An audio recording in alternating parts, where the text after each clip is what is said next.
로마서 14장 말씀이 음식에 관련된 말씀입니다. 이 말씀 준비하는 과정 속에서 오랜만에 우리 여야 정치권이 하나로 합의해가지고 법안을 하나 통과시켰습니다. 개고기 식용 금지 법안이 이번 주 중에 통과됐고요. 이제 3년 후면은 여러분들이 이제 영원히 드실 수가 없습니다. 이제 이 문화적으로 합의를 했어요. 우리 정치권이 모든 법안을 서로 싸우잖아요. 이 법은 아주 사이좋게 통과시킨 걸 보면은 고금은 아니고 동서가 또 우리 보수와 진보가 다 같이 이 문화를 받아들이고 이 문화를 또 받아들이는 것이 그래서 이거를 법제화하는 것이 곧 다가올 총선에 본인들 지역구에도 상당히 유익할 거라고 생각을 서로 다 하는 것 같습니다. 그러니까 이제 합의가 된 거겠죠. 이 동일한 그 시기에 지난주에 우리 화천에서는 산천어 축제가 있었다고 합니다. 산천어 축제 저는 안 가봤지만은 아마 이렇게 산천어 풀어놓고 잡은 다음에 그거 그 자리에서 구워도 먹고 이렇게 할 수 있는 축제인 것 같은데 또 그 축제를 이 채식주의자들이 민원을 넣고 아주 방해를 하고 있다라는 이런 기사도 보게 되었습니다. 사실 먹는 문제가 참 중요한 것 같습니다. 그리고 이 과거로 올라가면 먹는 문제는 또 신앙이랑 거의 대부분 다 연결이 되어서 성경에도 먹는 문제가 되게 중요하게 등장을 하는데 여러분 로마서라는 책이 어디에 보내진 책입니까? 로마에 보내진 책입니다. 그럼 여러분 한번 생각해 보십시오. 그때 당시에 이 지중해 연안의 나라들이 세계의 전부라고 생각하던 시기에 세계에서 단연 가장 크고 위대한 도시는 로마입니다. 그러니까 사도 바울이 로마서를 쓸 때 쓴 내용은 상당히 내용이 우주적입니다. 지엽적인 내용이 있고 신앙도 예를 들면 여러분들이 신앙생활 하는데 가정 예배는 어떻게 드려야 되느냐 이런 지엽적인 내용이죠. 그러나 과연 우리를 구원하신 예수 그리스도의 구원은 어떻게 우리에게 이루어지게 된 거냐 이런 건 좀 보편적인 문제죠. 로마서는 굉장히 보편적인 문제를 다루고 있어요. 그래서 1장부터 11장까지가 제가 지난주에도 이 로마서 본문으로 설교를 했는데 하나님께서 이 온 세상을 어떻게 구원하셨는가에 대한 내용이에요. 그러니까 로마에 보내기에 맞는 스케일이고 주제라는 거죠. 그리고 이제 로마서 12장부터 우리가 그러면 어떻게 이 세상에서 살아야 될 것인가라고 했을 때 그 1절과 2절을 여러분이 지난주에 저하고 나눈 거예요. 그러니까 이 세대가 여러분에게 강요하는 틀, 그죠? 그거 우리가 본받아 살면 안 된다라는 얘기를 했고 오히려 하나님의 뜻을 분별하면서 우리가 살아야 된다라고 말씀드렸습니다. 그런데 여기서 지금 뭘 먹고 말고 하는 문제, 이 음식의 문제가 로마서 14장 한 장 전체를 차지하고 있거든요. 로마서가 12장, 13장, 14장, 15장 이 넉 장에 걸쳐서 우리가 어떻게 살아야 될까를 얘기하는데 그것도 왜 이렇게 지엽적인 문제를 얘기했을까라고 하는 것이에요. 먹는 거 그게 뭐가 그렇게 중요하다고? 근데 그렇지 않은 거예요. 바로 이제 그 당시에도 먹는 것에 대한 이렇게 저렇게 여러 가지 의견들이 있었는데 그때 당시의 문제는 지금은 이제 우리가 어떤 것이든 다 먹는 것이 문화의 문제일 뿐이지 뭐를 금해야 된다, 금하지 말아야 된다라는 그런 신앙과 관련된 건 없어요. 그러나 구약 성경에도 유대인들이 음식에 관한 법이 있었다는 거 여러분 아시죠? 중요한 골자만 말씀드리면 일단은 풀에서 뛰어다니는 이런 동물들의 경우에는 되새김질을 하고 발굽이 갈라져 있는 짐승만 먹게 했습니다. 나머지는 못 먹는 거죠. 대표적인 게 뭐예요? 되새김질을 안 하는 돼지. 그죠? 이걸 이제 유대인들 먹지 않았고요. 구약시대에. 성경에 나오는 겁니다. 구약시대 레위기에. 그 다음에 이제 물고기는 어떻게 하느냐? 물고기는 비늘과 지느러미가 있느냐? 그러니까 비늘도 있고 지느러미가 있어야 돼요. 그럼 여러분 우리나라 사람들이 좋아하는 것 중에 비늘과 지느러미가 없는 게 뭐가 있습니까? 비늘 혹은 지느러미. 장어나 메기가 있죠. 그죠? 그러니까 이런 것들은 이제 먹지 못하게 했고 전형적인 게 뭐예요? 붕어. 그죠? 붕어는 먹을 수 있는 것이었습니다. 하여튼 유대인들은 이방인들과 구별된 삶을 살라는 의미에서 우리가 마치 지금 술을 안 먹는 문화를 받아들였듯이 그런 음식에 대한 문화를 만들었고, 이건 신앙과 굉장히 관련된 중요한 문제였어요. 자, 이제 로마 시대가 됐습니다. 기독교는 로마 시대의 아주 작은 속주인 유대라는 나라에서 일어난 일인데, 바로 이제 이 유대인들 중에서 예수님을 믿는 사람들이 생겼습니다. 그러면 두 가지 종류의 문제에 이제 접하게 되는데, 하나는 유대인들의 음식 문화를 어떻게 할 거냐라는 겁니다. 그리스도인이 됐을 때. 왜냐하면 구약 시대 때 금했던 것들, 법들 중에서 예수님이 그리고 사도들이 괜찮다고 이제 한 것들이 있는데, 그 대표적인 게 음식에 관한 겁니다. 오늘 로마서 14장 14절 문제 보면, 내가 주 안에서 알고 확신하노니 무엇이든지 스스로 속된 것이 없으되 다만 속되게 여기는 그 사람에게 속되니라. 무슨 말씀이죠? 어떤 고기, 어떤 물고기 원래 속하고 속하지 않은 건 없는 것이다. 그러니까 저속하고 거룩한 이런 것이 원래 존재하지는 않는다. 그런데 만약에 우리가 양심 따라서 저거는 좀 내가 꺼려져, 그러면 안 먹는 것이다. 기본적으로 음식에 대한 자유가 있다라는 거예요. 마찬가지죠. 사람도 유대인과 이방인 나눕니까? 안 나눕니까? 우리는 원래 구약 시대로 말하면은 메기였습니다. 저는 생긴 것도 좀 메기랑 닮았다는 얘기를 어렸을 때부터 많이 들었는데, 메기나 뱀장어 이런 종류예요. 우리는 구약 시대에는 유대인이 아니니까 거룩하지 못한 백성이라고 한시적으로 그렇게 인정받았던 사람들이라는 겁니다. 그러나 사람도 음식도 속한 것이 있습니까? 없습니까? 없습니다. 왜 그러냐면 다 하나님이 창조하신 것이기 때문에 그렇습니다. 그러니까 하나님의 구원을 우리가 생각할 때는 구원의 관점에서는 구원받은 것과 못 받은 것이 있습니다. 하나님이 거룩하다고 하신 것과 거룩하지 않다고 하신 것이 있습니다. 그러나 하나님이 기본적으로 창조하실 때는 그 어떤 것도 저속하지 않죠. 그죠? 그래서 그 구분이 다 없어졌습니다. 구분이 사람도 없어졌고 음식도 없어졌다면은 사실은 유대인들이 금하는 음식들 기독교인들은 먹을 수 있었습니까? 없었습니까? 있었다는 겁니다. 이게 이제 유대인들과 기독교인들 사이에 일어난 일들입니다. 그러니까 쉽게 말하면 이 사람들은 돼지도 먹을 수 있게 됐고 다 먹을 수 있게 되었다는 겁니다. 그런데 이제 이런 문제가 생기겠죠. 유대인들 중에서 일부가 예수님을 믿었습니다. 그러면 이 사람들은 옛날에 저 음식들은 부정하다고 안 먹는 문화 속에서 자랐습니다. 지식으로는 괜찮다고 배워도 마음으로는 아닌 겁니다. 우리 어렸을 때 제사 음식을 먹지 못하게 배웠습니다. 그렇죠? 그래서 구분이 쉽게 되는 게 있습니다. 과일은 제사상에 올릴 때 어떻게 했어요? 깎았어요. 그죠? 그래서 평평하게 만들었어요, 과일을.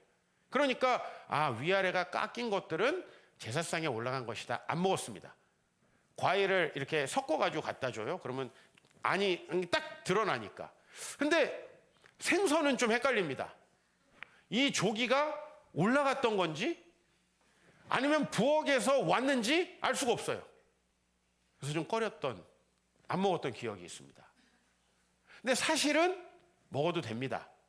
그런데 내가 원래 그런 문화 속에서 살다가 기독교로 넘어와서 저 문화는 내가 기독교인이 아닐 때 했던 문화이기 때문에 마음에 거리낀다 라고 하면 안 먹는 분들이 계신데, 그 부분에 대해서 오늘 이야기하고 있는 거고요. 이제는 로마 사람들하고 한번 생각해 봅시다. 로마는 다신교 국가입니다. 그러니까 이 사람들은 우리가 고사를 지내듯이 뭐 길드라는 게 있었죠. 그래서 물고기 잡는 사람은 물고기 잡는 사람들의 길드가 있고, 뭐 올리브를 재배하는 사람들은 올리브를 재배하고 판매하는 길드, 요새로 말하면 수협, 뭐 축협 이런 것들이 있습니다. 그러면은 그 사람들이 이것들을 예를 들면은 수확하고 경매하고 판매하고 할 때 다 뭘 했냐면은 신에게 제사를 드렸습니다.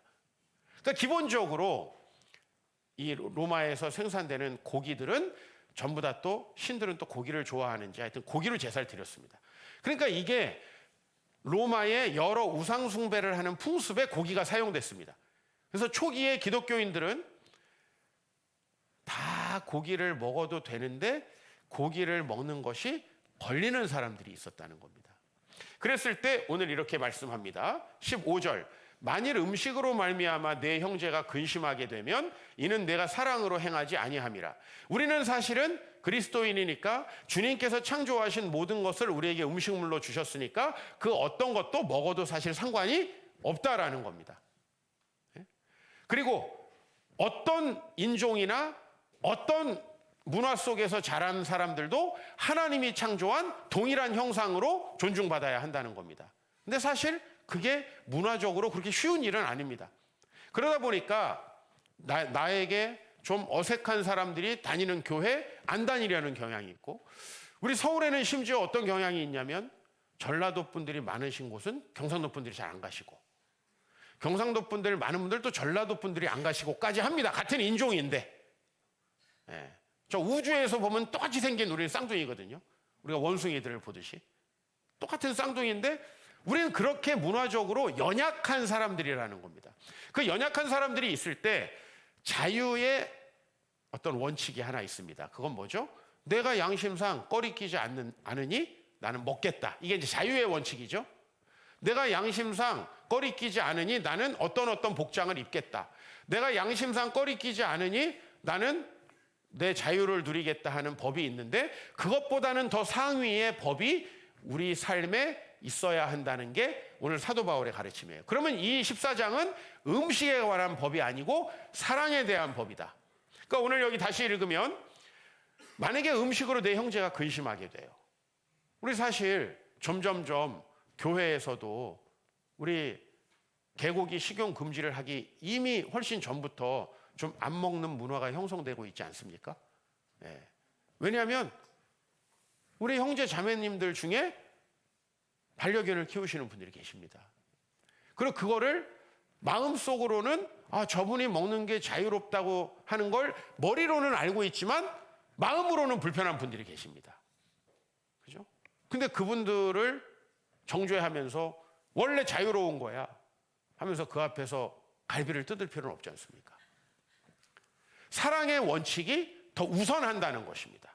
사랑의 원칙이. 그게 바로 개인의 자유의 원칙보다도 더 우선한다라고 말씀하는 거죠. 그래서 그리스도께서 대신하여 죽으신 형제를 우리 모두가 그리스도께서 소중히 여기시고 죽으실 때 그 대상 아닙니까? 그죠? 그랬을 때 그 형제를 음식으로 망하게 하지 말라라는 겁니다. 그러면 결론부터 말하면 14장의 이야기는 음식을 어떤 것이든 내가 양심에 거리끼지 않는다면 먹을 수 있다는 자유의 원칙과, 그 다음에 내가 이웃을 위해서 내 것을 절제하고 나는 스스로 포기할 수 있다라고 하는 사랑의 원칙이 있다면 사랑의 원칙이 더 먼저다. 이 사랑의 원칙에 해당되지 않는 게 뭐예요? 예를 들면 저쪽에 어떤 분들이 예수님 말고도 마음으로 다 아무 신이나 믿으면 구원받는 거 아닙니까? 할 때 우리는 사랑의 원칙으로 그것도 맞지요. 이건 안 된다는 겁니다. 이해가 되시죠? 그러나 우리가 포기할 수 있고 우리가 안 해도 괜찮은 건 얼마든지 사랑의 원칙이 더 중요하다는 말씀을 하고 있는 것이죠. 14장의 맥락이 어떤 것인지 아시겠죠? 음식으로 인해서 신앙적인 갈등이 발생하거나 혹시 신앙이 연약하고 아직 문화적으로 온전히 동화되지 않는 분들을 정죄하지 않는 것이 훨씬 더 좋다. 사랑으로 절제하는 것이 좋다. 그 이유는 뭐죠? 우리가 예수 안 믿는 내 가족들을 위해서 나도 같이 안 믿어줄게. 이거는 가능한가요? 네? 우리 가족들이 또 이렇게 다 절에 가는데 나도 그럼 절을 따라서 가줄게.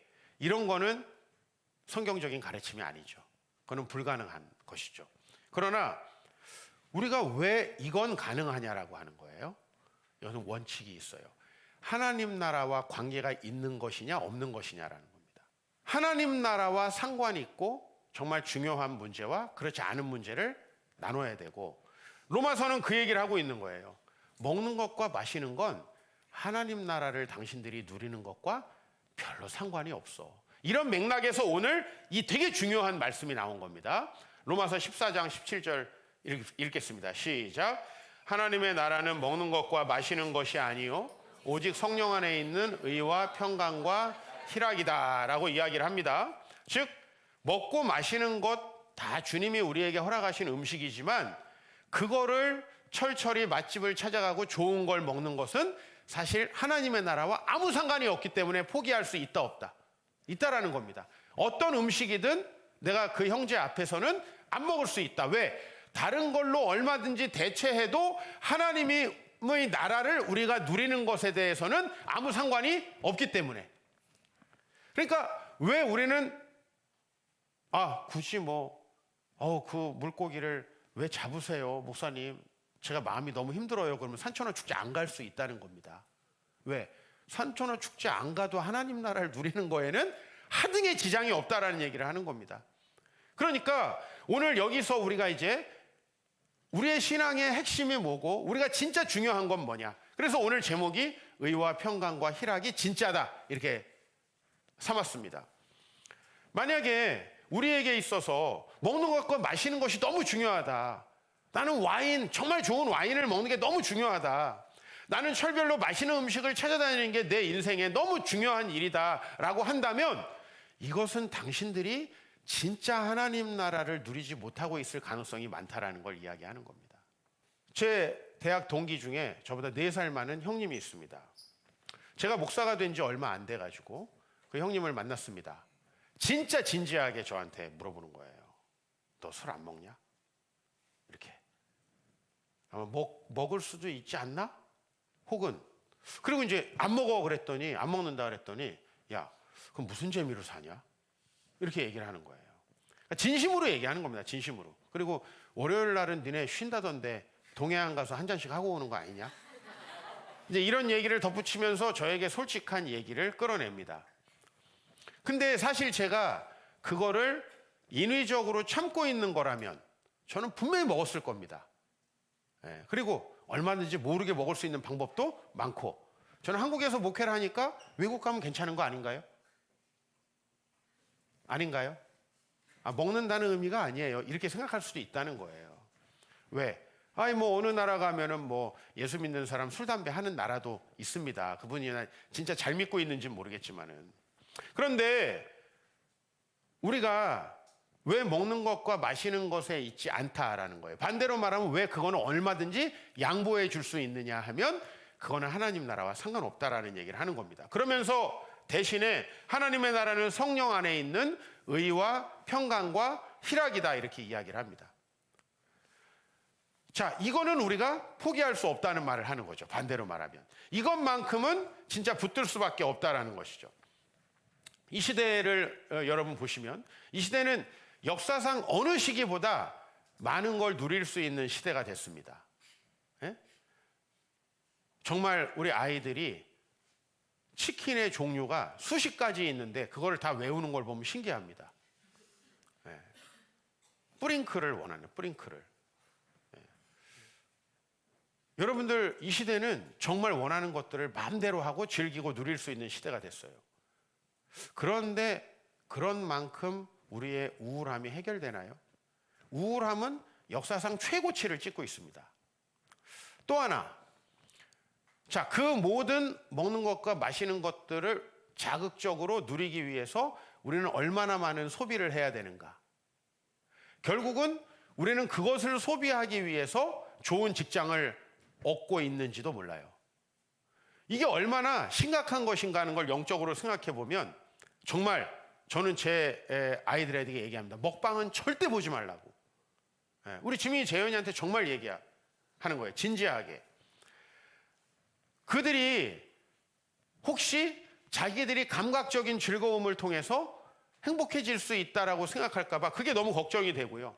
그게 주어지지 않았을 때 그들에게 찾아올 그 허무함과 그 우울함에 대해서 너무 걱정이 되거든요.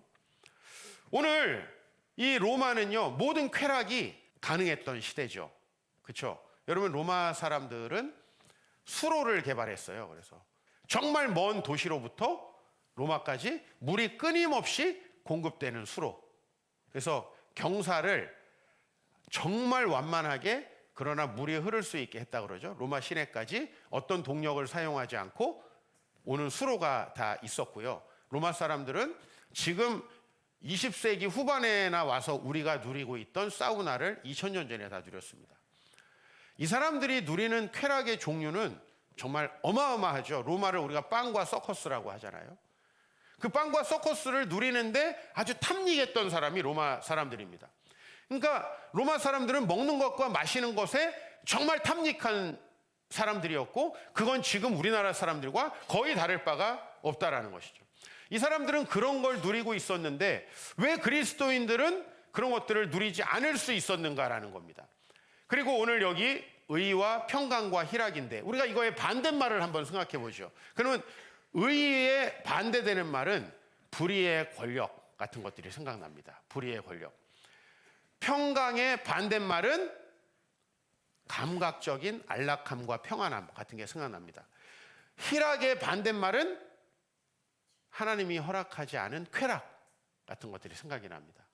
왜 그들은 그게 필요했을까라는 겁니다. 아마 그들은 그걸 누리면서 야, 너네 어떻게 사냐? 너 와이프랑만? 이렇게 얘기했다는 겁니다. 야, 너네 어떻게 사니? 이런 좋은 걸 안 먹고? 야, 너희 여성들하고만 성관계를 해? 어떻게 살았어? 너무 재미없을 텐데. 아니, 이렇게 생각했다는 겁니다. 근데 그리스도인들이 그게 정말 좋았다면 거기에 다 넘어갔을 거예요. 로마 사람들이 얼마나 불의의 권력을 탐했는지 여러분 한 가지만 좀 예를 들어보겠습니다. 여러분들이 로마 황제 하면은 떠오르는 사람 있죠. 네로라는 황제. 이 네로라는 사람이 어떻게 황제가 됐는가? 이제 네로의 어머니 아그리피나라는 여성이 있습니다. 이 여성은 제가 결혼을 누구랑 해서 어떻게 했는가 이걸 정리하려다 그걸 외우기를 포기했습니다. 너무 복잡해가지고. 그래서 오늘 간단하게만 얘기할게요. 여러 명과 결혼을 하다가 자기 아들을 황제를 시켜야 되겠다라는 생각을 가지고 이제 당시의 로마 황제인 클라우디우스라는 황제가 삼촌이었는데 근친 결혼을 합니다. 그러니까 이게 여러 번 결혼을 거쳐서 했어요. 그래서 이미 다른 남편에게서 낳았던 네로라는 자기 아들을 우리나라 말로는 세자, 이제 황제의 후보로 만들려고 했습니다. 근데 클라우디우스가 한 사람하고만 결혼해서 자식이 하나였겠습니까? 그렇지 않았어요. 그래서 네로라는 아이를 제끼고 다른 사람의 아들을, 다른 여인의 아들을 황제, 다음 황제로 양자로 삼았습니다. 그랬더니 이 아그리피나가 클라우디우스를 독살합니다. 그리고 자기 아들을 다음 황제의 자리에 올려놨습니다. 그 아들도 피를 그대로 이어받았는지 엄마가 자꾸 자기가 황제가 된 다음에 자기의 권력에 방해가 되니까 엄마를 죽여버렸어요. 이게 아주 단편적인 거지만은 로마의 아주 평범한 이야기입니다. 그러니까 로마 사람들은 이렇게 끊임없이 권력을 탐했다는 겁니다. 그러면 황제들만 이랬을까요? 말단 공무원들도 똑같았고요. 모든 사람들이 그렇게 권력을 추구할 수밖에 없었습니다. 자, 그들이 얼마나 마음이 불행했을까에 대해서 생각이 듭니까? 마음의 반대로 말하면 의와 희락과 평강, 진정한 마음의 평안과 기쁨이 없었기 때문에 그들은 끊임없이 권력을 위해서 자기를 산화시킨 거죠. 그죠? 그들이 온갖 쾌락에 몰두했는데 뭐 당연히 동성애 이런 거는 뭐 너무 당연한 거고 근친상간 이런 거 너무 당연한 거고요. 뭐 와이프는 시시때때로 바꿀 수 있는 존재였습니다. 그런데 정말 엽기적인 일들도 로마에 많이 일어났는데요. 여러분 지금 우리 현대 사회의 먹방, 이 먹방 찍는 분들이 먹방 찍다 중간중간에 먹을 걸 토하고 다시 먹는다고 하더라고요. 그게 정확히 로마에 있었던 겁니다. 맛있는 음식을 먹기 위해서 먹었던 걸 토하고 또 다시 먹는 풍습이 귀족들 안에는 팽배해 있었어요. 이게 로마 사람들의 쾌락이었습니다. 성적 쾌락은 말할 것도 없고요. 성매매를 하는데 일부 예배 때는 제가 자세히 묘사를 안 했습니다. 로마의 유적지에 가면은 성매매 했던 곳들이 이렇게 남아 있습니다. 들어갈 때 이렇게 돌에요 4등분을 해가지고 여성의 스타일이 이렇게 그려져 있습니다. 풍만한, 스키니한, 뭐 키가 큰, 작은 뭐 이런 식으로. 그래서 그걸 선택해가지고 들어가서 성매매를 즐길 수 있게 돼 있었습니다. 그러니까 이 로마 사람들이 누리는 쾌락은 엄청납니다. 그럼 여러분들은 아마 세상에서 그럴 거예요. 야, 너는 재미없게 교회를 다녀. 야, 얼마나 세상에 재미있는 게 많은데 로마의 기독교인들이 그렇게 생각했을까요? 로마의 기독교인들은 그들을 되게 불쌍히 여겼습니다. 저들의 마음에 얼마나 행복하고 평안하고 기쁜 마음이 없으니까 저렇게 했을까? 저는요, 룸사롱 다니는 남자들 되게 불쌍합니다. 목사님, 남자를 너무 긍휼히 여겨주시는 거 아닙니까? 라고 여러분 얘기할 수 있을 거예요. 아니에요. 저는 그들이 얼마나 가정에서 행복을 느끼지 못하면 거기를 갈까? 매일 살맛대고 사는 아내와 평안하고 행복할 수 없는 그들이 불쌍하다는 거예요. 매일매일 술 먹는 분들이 되게 불쌍해요. 얼마나 마음에 평안이 없으면, 술이 없으면 잠들지 못하는가. 여러분, 이거 되게 불쌍한 거 아니에요? 그죠? 저는 술 먹는 사람들 도덕적으로 손가락질하고 싶지 않습니다. 에덴 동산에서 쫓겨난 이후에 길은 두 가지예요. 이 주님이냐, 저 주님이냐. 주님을 믿고 생명을 얻느냐, 아니면 저 주님으로 잠을 청하느냐. 둘 중에 하나밖에 없어요. 이 세상의 시름을 이길 수 있는 건 두 가지 주님이에요. 그 두 가지 주님은 동시에 개발됐을 거라고 봅니다. 인류 역사에 가장 먼저 개발된 것이죠. 그게 없으면 살 수 없는 거예요. 더더욱이나 이때 로마가 가장 역사상 부유했던, 그리고 문화적으로 많은 걸 즐겼던, 여러분 전차 경주 봤습니까? 사람하고 사자가 진짜 다이다이 죽을 때까지 붙는 거 봤습니까? 이거 돈 얼마 줘야지 볼 수 있는 걸까요? 그게 콜로세움이었습니다. 이런 것들을 즐기던 로마 사람들, 그러면 로마 사람들은 엄청 부유하고 아파트가 다 있고 막 먹을 거를 넘치게 먹었기 때문에 출산을 많이 했을 것 같죠. 역사상 가장 출산율이 낮았을 때가 로마 시대, 기원전 1세기에서 AD 1세기 사이였습니다. 그때 로마가 가장 출산율이 낮았어요. 돈이 많으면, 그리고 풍요로워지면 출산을 할 거라는 건 다 허상입니다. 역사가 증명을 하고 있습니다. 왜 기독교인들은 그걸 즐기지 않았을까에 대해서 여러분 생각해 봐야 됩니다. 부러워하면 반드시 하게 돼 있죠. 그죠? 우리 청소년들이요, 지금 교회 안 나오고 놀러 가는 애들이 부럽잖아요. 얘들 제일 먼저 대학 가면은 그거부터 할 겁니다. 그리고 대학을 가급적이면 멀리 가려고 할 겁니다. 그래야지 갈 수 있잖아요. 근데 우리가 서울에서 지방 가는 건 명분이 안 되죠. 지방에서는 열심히 공부해서 서울로 오려고 합니다. 그래야 교회를 안 다닐 수 있으니까. 무슨 말을 하는 거냐면요, 로마의 기독교인들은 그걸 하고 싶은데 안 한 게 아니었다는 겁니다. 근데 그 형한테 이야기하고 싶어요. 형하고 나는 좀 다른 차원의 삶을 사는 것 같아요. 난 그게 필요한데 안 하는 게 아니고 진심 안 하고 싶어서 안 하는 겁니다. 그리고 필요가 없어요. 룸사롱 이런 게 필요가 없어요. 아내하고 충분히 행복하게 살고 있기 때문에. 그죠? 그런 게 행복한 거 아닙니까? 저는 그래서 먹는 것과 마시는 것에 얽매이는 것이 불쌍하다는 생각을 합니다. 도덕적으로 정죄하고 싶지 않습니다. 그리고 그분들이 얼마나 그 얼마 안 되는 월급으로 그것을 감당하려고 더 많은 물질에 욕심내고 이 몰락하는 삶을 살아갈까에 대해서 걱정이 됩니다. 하나님의 나라는 금욕이나 무소유가 아니에요. 불의의 권력을 탐하지 않고 의로운 삶을 사는 겁니다. 여러분, 의로운 삶을 살아가는 게 얼마나 양심이 자유롭고 주변 사람들과 거리낌이 없습니까? 우리가 주변 사람들을 장사의 대상으로 삼고 쾌락의 대상으로 삼으면 얼마나 불편해지고, 여러분 나이가 들수록 여러분에게 손가락질하는 주변 사람들 때문에 여러분이 얼마나 더 우울해질 겁니까? 우리에게 있어서 되게 중요한 거는 나이가 들수록 명예죠. 사람들의 존경입니다. 의롭게 살았을 때 그게 우리에게 주어지는 것이죠. 그리스도인들은 그걸 알았던 거예요. 우리가 세상에 쾌락을 즐기지 않아도 그리스도인들은 이미 마음속에 희락이라는 것이 있습니다. 기본적으로 내가 하나님 앞에 구원받았다는 사실, 우리 인생의 가장 큰 장애물인 죽음도 우리가 영원한 천국에 가는 관문에 불과하다는 사실, 우리에게 그 이후에 영원한 생명이 있다는 사실이 그리스도인들에게 근본적인 희락을 가져다 주는 거죠. 앞으로도 우리 인생에 어려운 일이 있겠지만 우리 인생에 하나님께서 우리와 함께 해주신다는 것에 대해서 평안한 거죠. 여러분들이 좋은 부모님을 만났을 때 느낄 수 있는 것들의 무한급수라고 보면 돼요. 좋은 부모님을 만나면 어떤 생각을 합니까? 아, 어렸을 땐 적어도 나는 그냥 우리 아빠랑 계속 살면 되겠구나. 그죠? 우리 아들이 그렇게 얘기해요. 나는 결혼해도 아빠랑 살 거라고. 전혀 미래를 예측하지 못하고 그런 얘기를 하고 있습니다. 네.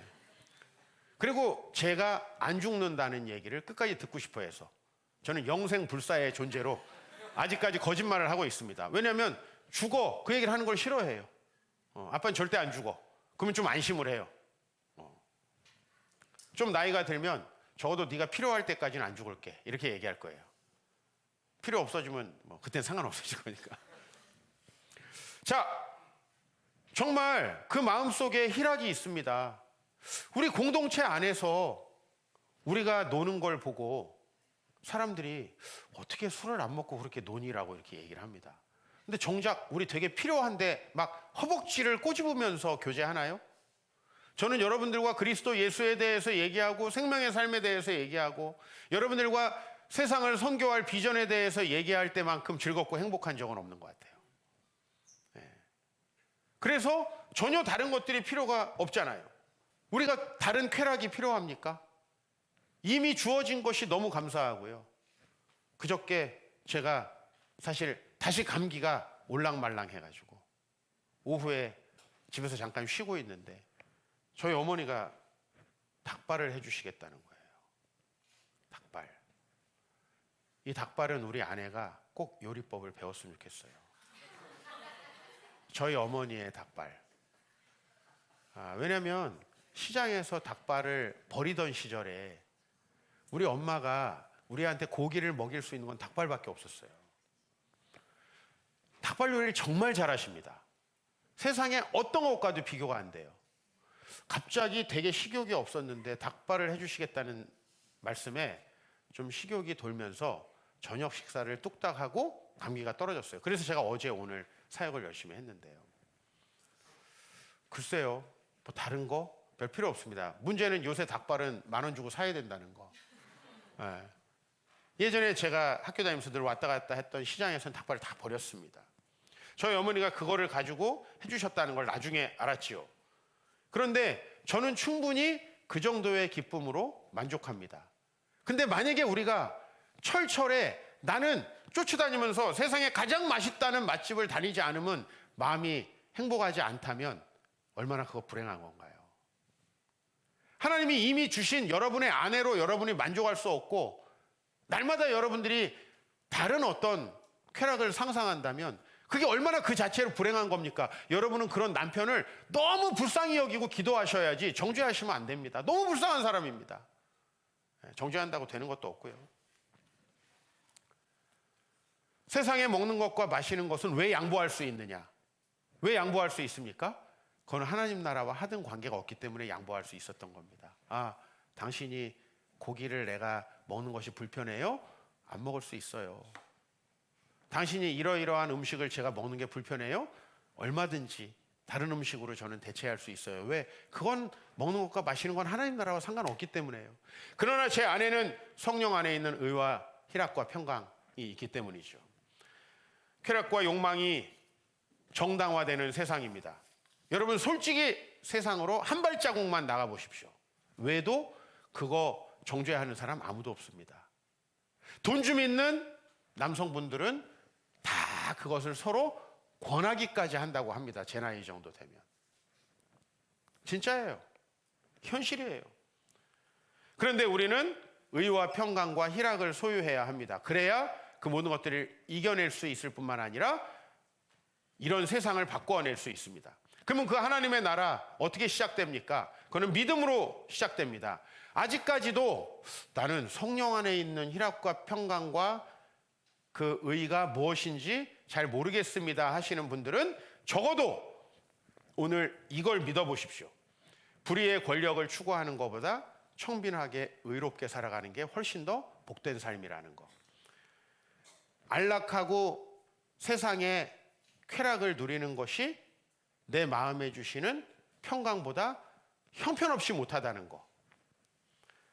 여러분들이 주님께서 주신 희락과 기쁨, 평강이 가장 소중하고 다른 것들을 불필요하게 만드는 것이라는 사실을 믿으시면 좋겠습니다.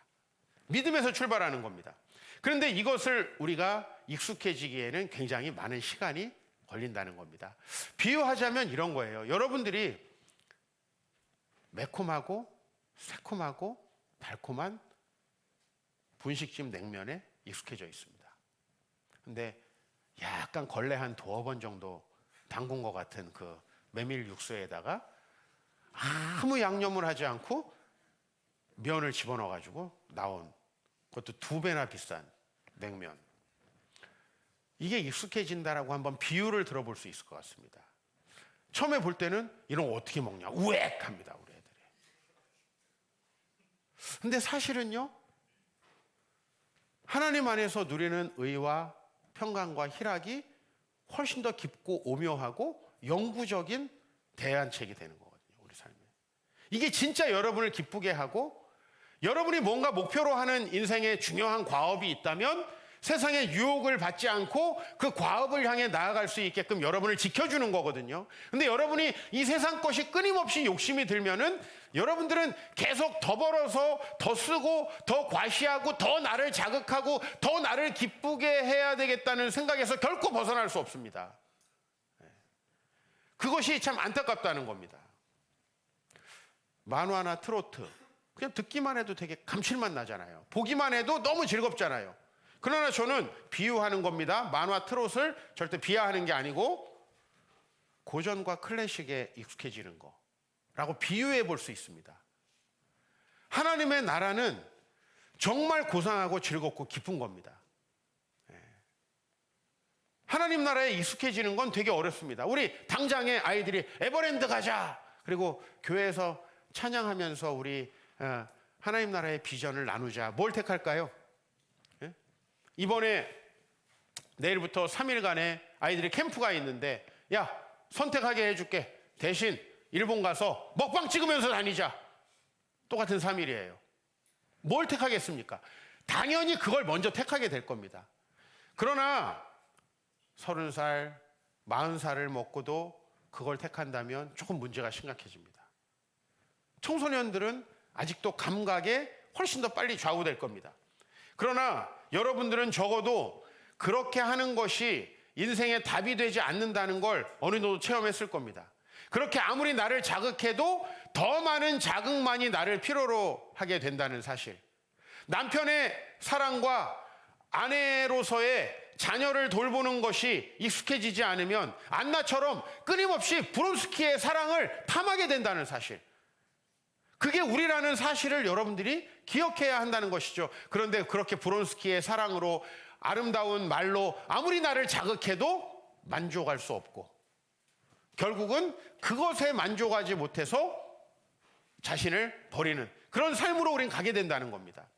당장의 기분 전환과 짜릿함보다 너무 재미없는 것 같지만 하나님의 말씀을 묵상하고 그분과 교제하는 이 영적인 신비로운 연합이 훨씬 더 영구적으로 여러분들에게 답이 된다라는 것입니다.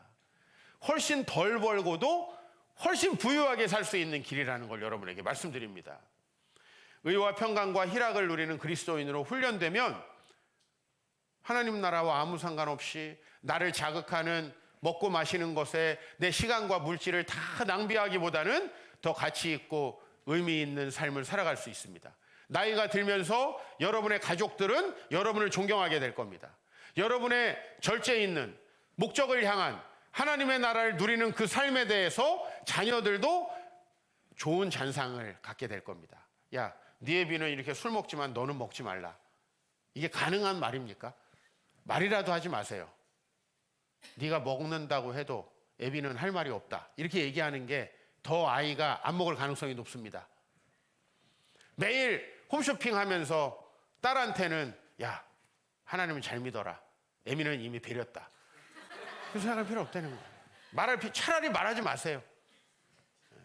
엄마는 이게 좋다. 말리지 마라. 그렇게 얘기하는 게 좋아요. 좀 구체적으로 말씀드립니다. 돈으로 뭔가 사서 느끼는 재미를 줄이십시오.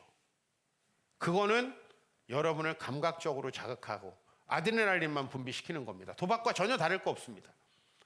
조급함으로 물질을, 쾌락을 탐하지 마십시오. 쾌락은 더 자극적이 되어야 한다라는, 그리고 여러분의 양심을 더 망가뜨린다는 특징이 있습니다. 그러나 가정 안에서의 가족들과의 기쁨과 행복은 여러분들의 양심을 든든히 지켜주고 여러분이 나이가 들수록 더 여러분을 고상하게 만들고 여러분의 가족들과 교회 공동체가 여러분을 존경하게 만들 것입니다. 그것이 얼마나 중요합니까? 오늘 이렇게 말씀드리고 싶습니다. 이 안에도 술 많이 드시는 분들이 있을 텐데요. 믿고 시작해 봅시다. 술이 아니어도 충분하다. 여러분과 제가 뭐가 달라서 저는 술이 아니어도 충분한데 여러분은 술이 꼭 필요합니까? 그렇지 않습니다. 술이 아니어도 우린 충분히 기쁘고 행복할 수 있고요. 더 자극적인 음식을 먹지 않아도 훨씬 더 행복할 수 있습니다. 오히려 내 자극적인 감각을 발전시키는 건 나를 몰락하게 만드는 거예요. 그게 나를 몰락하게 만드는 거예요. 잠언 말씀 몇 구절 읽어보겠습니다. 잠언 21장 17절. 연락을 좋아하는 자는 가난하게 되고 술과 기름을 좋아하는 자는 부하게 되지 못하느니라. 우리 청년들 부유하게 되고 싶다면 음식과 쾌락을 줄여야지 과감한 레버리지로 투자하는 건 망하는 길이라는 걸 꼭 아셔야 된다는 거예요. 여러분들이 그런 쾌락이 없이 살아갈 수 있는 고상한 사람으로 발전하면 여러분의 월급으로도 충분히 부유하게 될 수 있다는 말씀드립니다. 포도주는 거만하게 하는 것이요 독주는 떠들게 하는 것이라. 이후에 미혹되는 자마다 지혜가 없느니라. 우리 안에 진정한 평강과 기쁨이 없으면 술 드실 수밖에 없을 거예요. 그 삶은 여러분들을 가족과 유리시킬 것이고 여러분들을 영원히 참 불쌍한 사람으로 만들 것입니다. 그러나 여러분들이 다른 길을 찾을 수 있다고 오늘 믿고 시작만 하시면 좋을 것 같습니다. 난 지금까지 그렇게 살지 못했지만 저 목사 양반이 얘기하는데 다른 길이 있다던데. 예? 우리의 이 우울함과 두려운 마음들, 술 아니어도 세상의 쾌락이 아니어도 이쁜 아가씨들 만나지 않아도 충분히 이길 수 있다던데 그거 한번 믿어나 보자. 이 정도면 충분할 것 같습니다. 그러면 그 길이 보이게 됩니다. 진정한 내면의 기쁨과 즐거움이 없으면 외적으로 그걸 채우기 위해서 정말 많은 돈을 여러분이 버셔야 합니다. 그거 되게 불쌍한 삶입니다. 그리고도 아마 옆에 그거를 누리지 못하는 사람을 쟤는 돈 없어서 못 누리네 그럴 겁니다. 이게 얼마나 불쌍한 삶이에요. 성령 안에서 의와 평강과 희락을 얻으면 여러분들 정말 노후가 아름답게 보장되는데요. 14장 18절 말씀 읽겠습니다. 이로써 그리스도를 섬기는 자는 하나님을 기쁘시게 하며 사람에게도 칭찬을 받느니라. 여러분의 양심이 하나님 앞에서 그래도 하나님 날 지켜주셔서 하나님께서 나를 이렇게 살게 하셔서 감사하고 여러분 그런 삶을 살면 사람들이 자연히 여러분을 존경한다는 겁니다. 우리 아버지들 너는 애비가 들어왔는데 인사도 안 해? 이 얘기하지 마세요. 얼마나 인사하기 싫으면 애비인데도 안 하겠어요. 예? 얼마나 인사하기 싫으면 그 얘기 하지 마세요. 인사할 수 있게 살아갑시다. 적어도 지금은 철이 없어서 아빠는 교회밖에 모르고 아빠는 재미도 없어. 아빠는 우리에게 늘 검소한 생활만을 강요해 라고 저는 듣고 있는데 이 아이들이 30살 정도, 40살 정도가 되면은 제가 왜 그랬는지를 알고 저를 고려장시키지는 않을 것 같습니다. 사람들에게도 칭찬을 받는다고 했거든요. 그 내면의 기쁨과 즐거움을 갖고 있는 사람은 날이 갈수록 굉장히 아름다워지는 거예요. 여성분들 날이 갈수록 여러분의 내면이 드러납니다. 아무리 화장을 해도 나이를 감출 수 없는 때가 곧 옵니다. 근데 누가 엄마 주름살 많아서 싫어. 누가 그렇게 얘기를 합니까? 여러분 남편도 그런 얘기 하지 않습니다. 우리의 내면이 하나님 앞에서 아름답게 가꾸어져 있으면 내가 참 이렇게 아름다운 사람을 젊었을 때 몰라봤구나. 더 잘해줘야겠다. 이 생각을 하게 돼 있어요. 당신은 날 사랑해? 안 해? 이거는 안나가 브론스키 얘기하는 말이에요. 이런 얘기 하지 말라는 거예요. 여러분 그러면 사랑을 하려다가도 더 하기 싫어지는 게 사람이에요. 그러니까 우리 내면을 아름답게 가꾸면 사람에게도 칭찬을 받는다. 이게 진짜 나이가 들면서 더 좋은 방법 아니에요? 재물을 얻어서 권력과 쾌락을 누리기보다는 잠언 말씀 우리 생각하면서 마치겠습니다. 겸손과 여호와를 경외함의 보상은 재물과 영광과 생명이니라. 여러분들이 이 땅에서 세상의 쾌락을 누리려고 재물을 탐닉하죠. 그러면 재물도 잃어버릴 확률이 90% 이상입니다. 아니 어제 어떤 정말 부유한 사람, 경제 전문가가 나와서 얘기하는데 우리가 개미로서 주식에서 성공할 확률은 1%도 안 된다. 솔직히 얘기하더라고요. 그런데 여호와를 경외함의 보상은 재물뿐만 아니라 영광, 명예, 그리고 거기에다가 하나님께서 주시는 영원한 생명까지 있다는 거예요. 오늘 믿기만 하고 출발하면 좋겠어요. 또 오늘 저녁에 술 먹더라도 이걸 믿기만 하고 출발했으면 다른 길이 있다라고 하는 거.